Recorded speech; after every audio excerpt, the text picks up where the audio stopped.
Randolph Scott was born George Randolph Scott on January 23, 1898, in Orange County, Virginia, and raised within a large Southern family that prides discipline, restraint, and personal honor.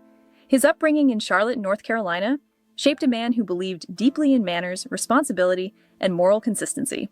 Scott's father was a respected textile executive, and his mother embodied refinement and grace, influences that later appeared in his calm demeanor and dignified screen presence. Educated at respected institutions and expected to pursue a practical profession, Scott initially seemed destined for business or engineering, rather than entertainment. World War I further refined his sense of duty, as he served as an artillery officer in France.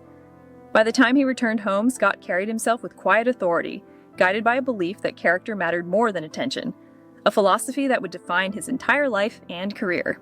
Finding Hollywood the hard way, Scott's entry into Hollywood was gradual and unglamorous, built on patience rather than privilege. After traveling to California in the early 1920s, he became intrigued by the rapidly growing film industry and began working wherever he could, often as an extra or stunt performer. His tall frame, athletic build, and composed manner caught the attention of casting directors, but success did not come overnight. Scott worked steadily, learning the craft from the ground up, never assuming entitlement to leading roles. When sound films arrived, his deep, steady voice proved to be a natural asset. Throughout the late 1920s and early 1930s, he transitioned into speaking roles, gaining a reputation as reliable, professional, and focused. Unlike many actors chasing fame, Scott treated acting as disciplined work, not spectacle, and that seriousness gradually earned him lasting respect within the industry, becoming the face of the Western hero. During the 1930s and 1940s, Randolph Scott emerged as one of Hollywood's most dependable leading men, particularly in Westerns. Films such as Western Union and The Desperados cemented his image as a man of integrity, someone who stood firm without unnecessary bravado. Scott's Western heroes were not loud or boastful. They were thoughtful, reserved, and guided by an internal moral compass. Audiences trusted him because he projected sincerity rather than exaggerated masculinity. This reputation only deepened in the 1950s through his collaborations with director Bud Boeticher, producing films now regarded as classics.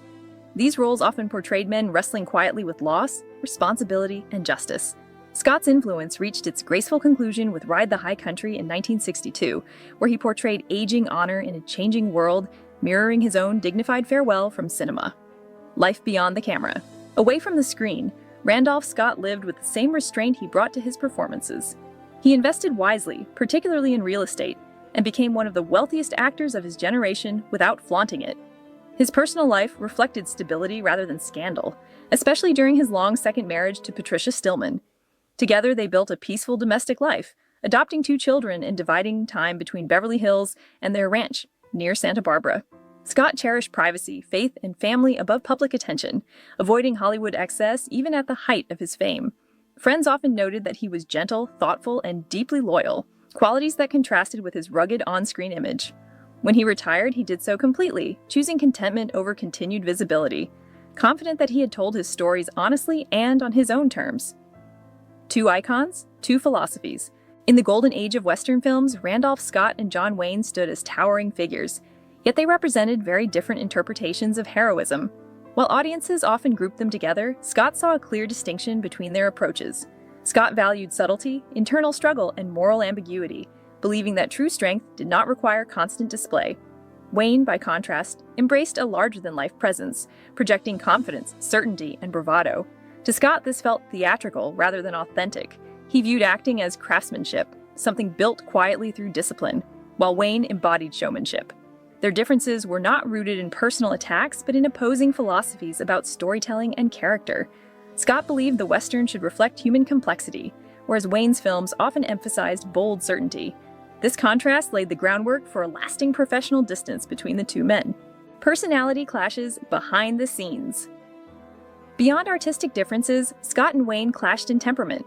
Scott was known for his calm, reserved nature and his reluctance to dominate conversations or draw attention to himself.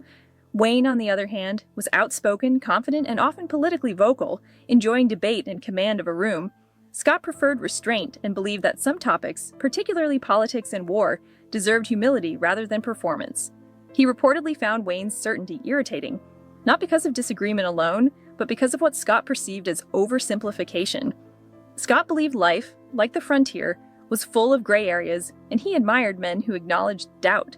These contrasting personalities meant that even casual encounters could feel strained, leading Scott to quietly remove himself rather than engage. His response was never confrontation, but distance, consistent with his lifelong preference for dignity over drama. Respect without affection. Despite his strong feelings, Randolph Scott never sought to publicly undermine John Wayne. He acknowledged Wayne's success and influence, recognizing that both men contributed significantly to the Western genre. However, Scott remained firm in his personal judgment, believing that integrity mattered more than popularity. He felt that heroism should be earned through consistency between one's values and actions, not merely portrayed on screen. This belief shaped his quiet criticism, shared sparingly and often later in life. Scott's disapproval was never loud or theatrical. It was measured, reflective, and deeply personal.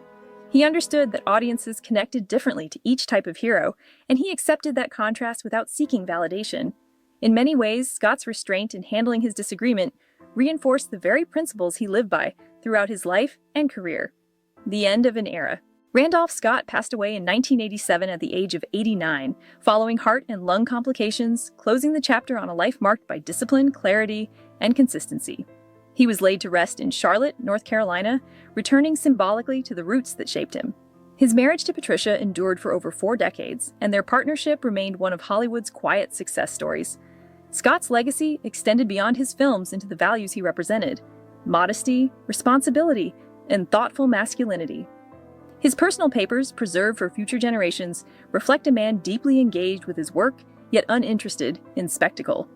Even as the Western genre evolved, Scott's influence endured, reminding audiences that strength can be calm, dignity can be powerful, and a man does not need to shout to be remembered.